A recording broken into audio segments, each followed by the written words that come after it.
आज सकाळी 6:30 वाजता या दोघंही मुली ट्युशनसाठी गेल्यानंतर या मुलाने त्यांना गावाच्या शेजारीलच असलेल्या विहिरीमध्ये त्यांना ढकलून दिलं आणि तो MIDCमध्ये त्याच्या कामावर निघून गेला.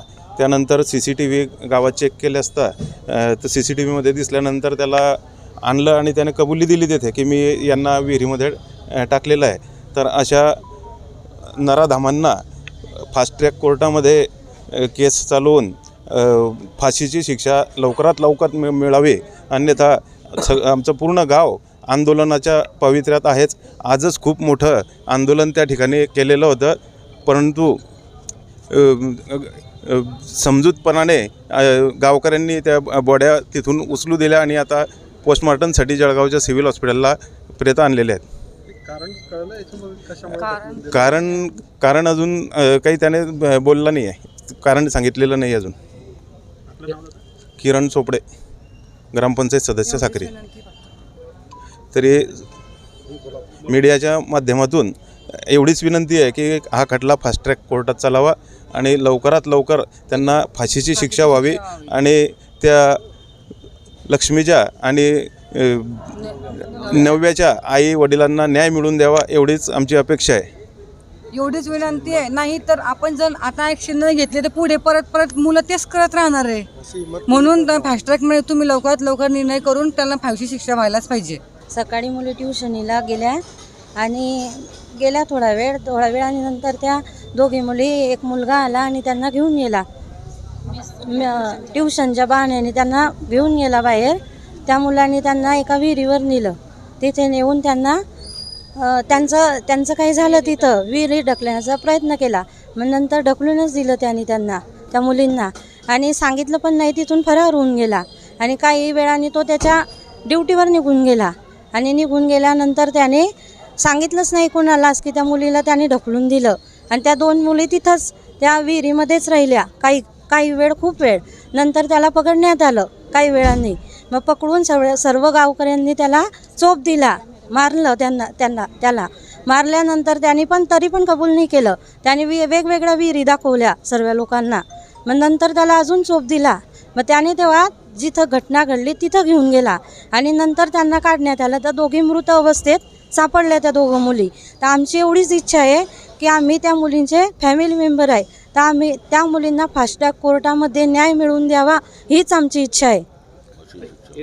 आणि त्यांना त्या मुलांना फाशीची शिक्षा व्हावी अशी आमची इच्छा आहे.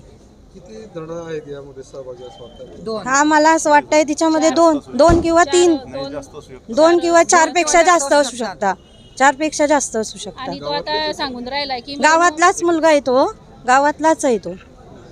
आपला मुलींशी संवाद केव्हा झाला होता शेवटचा, काय सांगा? मुलींशी संवाद झालाच नाही आमचा, कारण त्या मुली ट्युशनला सकाळी तिच्या आईला तसं सांगून गेल्या की ट्युशनीला चाललो. मग नंतर एक मुलगी माझी जी नणद होती तिला बोलली की चाल म्हणे आपण हा म्हणतोय तर जाऊन येऊ बुवा तिथं. तर ती तिच्यासोबत गेली. मग नंतर पुढचा घटनाक्रम नाही माहिती नेमकं काय झालं त्यांचं. जेव्हा त्या मुलाला पकडलं गावकऱ्यांनी, त्याने काही सांगितलं की त्याने हे कृत्य का केलं? नाही, त्याने काहीच नाही. त्याने कबुलीच दिली नाही आहे अजून. त्याने कबुलीच दिली नाही आहे की त्यानं असं का केलं. तर त्याने कबुली देण्यासाठी त्याला फास्ट ट्रॅक कोर्टातच हजर करावं लागेल आणि त्या केसचा निकाल लावावा लागेल. त्या विहिरीतच शीतल मयूर चौधरी, वहिनी मी त्यांची. जी मुलगी मृत आहे ना तिची वहिनी मी, नणद आहे माझी ती. भुसावळच्या साक्री गावामध्ये सकाळी 2 मुलींचे मृतदेह आढळून आलेले होते. या घटनेमध्ये अपडेट काय असेल? साक्री गावात आज सकाळी 2 मुली बेपत्ता झाल्याचे रिपोर्ट भुसावळ तालुका पोलीस स्टेशनमध्ये मिळाल्या होत्या. त्याच्यानंतर गावकरी आणि पोलिसांनी ओव्हरऑल गावात शोधल्यानंतर 2 मुलींचा बॉडी रिकव्हरी करण्यात आलेला आहे. मग त्या तपासादरम्यान आम्हाला ही आढळून आलं की हे दोन्ही मुलींना एका मुलांनी ढकलून दिलेलं आहे आणि अजून एक मुलांनी इनडायरेक्टली ही सर्व काम होण्यासाठी मदत केलेलं आहे. ही 2 मुलांना आम्ही ताब्यात घेतलेलं आहे.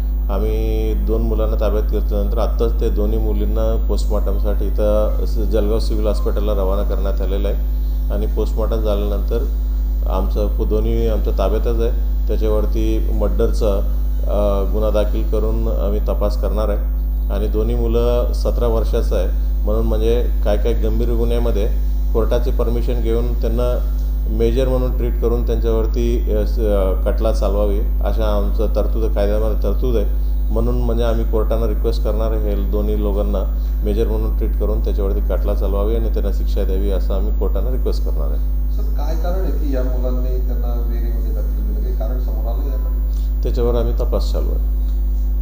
सर काही कायदा सुव्यवस्थेचाही प्रश्न निर्माण झाल्याचं सांगितलं जात आहे. तिथे काही तिथं गावामध्ये जे बॉडी जिथं विहिरीतून बाहेर काढले होते त्या ठिकाणी तिथला गावकरींचा खूप मोठा संताप होता आणि गावकऱ्यांचा डिमांड अलग पद्धतीचा डिमांड होत्या. त्या डिमांडपैकी त्या आरोपींना आमच्या ताब्यात द्यावा अशी काही डिमांड होत्या.